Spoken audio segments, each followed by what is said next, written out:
নবীজি এই জন্য বলেছে কিয়ামতের আগে মসজিদে মুসল্লির সংখ্যা বাড়বে কিন্তু ইমানদারের সংখ্যা কমবে। এই জামানা চলতেছে সেই জামানা।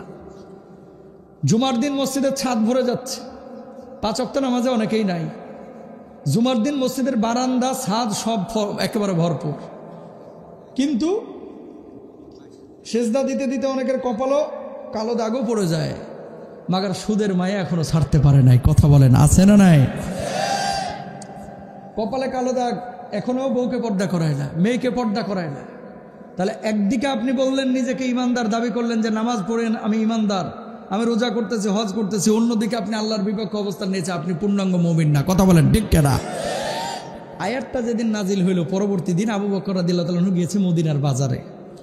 কোনা থেকে এক ইহুদি ঠেস মেরে মেরে আবু বকরে বলতেছে, কি গো আবু বকর, কি হয়েছে? তোমার নবী না এতদিন বললো সব কিছুর মালিক তোমার আল্লাহ, এই আল্লাহ আবার কেমন আল্লাহ? এই আল্লাহ দেখে মানুষের কাছে ঋণ চায়, আয়াতের মাধ্যমে কর্জে হাজানা চাইছে। আবু বকর তোমার আল্লাহ একটা ফকির। জোরে বলেন নাউজুবিল্লাহ।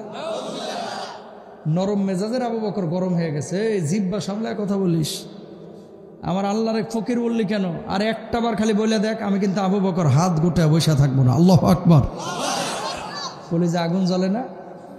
দ্বিতীয়বার আবার বলছে তোমার আল্লাহ ফকির, আরেকটু রাখছে।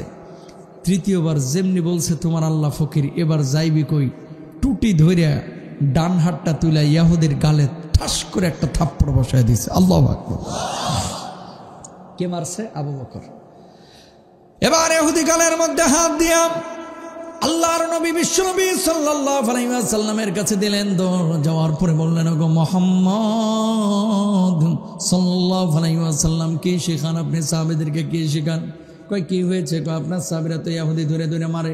কে মারছে তোমারে? কয় আপনার আবু বকর মারছে। আমি বিশ্বাস করি না, আবু বকরকে আমি নতুন করে চিনি না, বহু আগে থেকেই চিনি। আমার আবু বকর অন্যায় ভাবে কাউরে মারতে পারে না। কয় ডাকেন আপনার আবু বকর আমার মারছে কিনা। আল্লাহর নবী এবার ডাক দিলেন, আবু বকর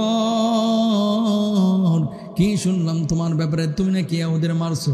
আল্লাহর নবীকে এবার জবাব দিলেন, আবু বকর গো নবীজি, এই জালেম এমন একটা অন্যায় করেছে যে অন্যায়ের কারণে তারা আমি মারতে বাধ্য হয়েছি।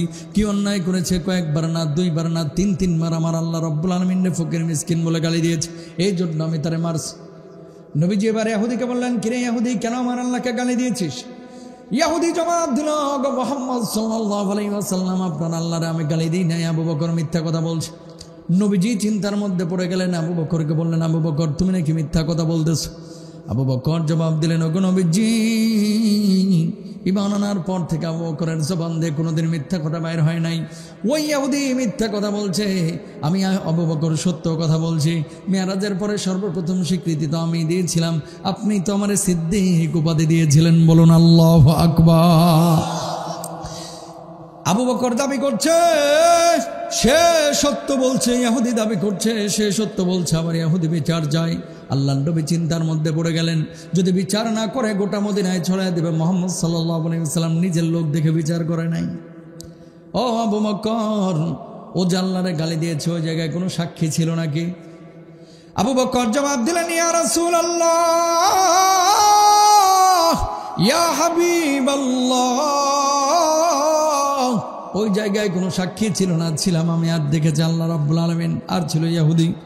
আল্লাহর নবী বললেন, আবু বকর সাক্ষী যেহেতু ছিল না, তুমি যেইভাবে থাপ্পড় মেরেছো সেইভাবে তোমার একটা থাপ্পড় বসায় দেখ, সুদবোধ হয়ে যাক। আবু বকর জবাব দিলেন, ওগো নবীজি, আল্লাহ রাব্বুল আলামিনকে গাল বন্ধ করেছে এই জন্য আমি তার মারছি। এটা যদি আমার অন্যায় হয়ে থাকে, ইহুদি আমারে থাপ্পড় কেন? আমি আবু বকরের জীবনটাও যদি নিয়ে চলে যাই, আল্লাহর কসম আবু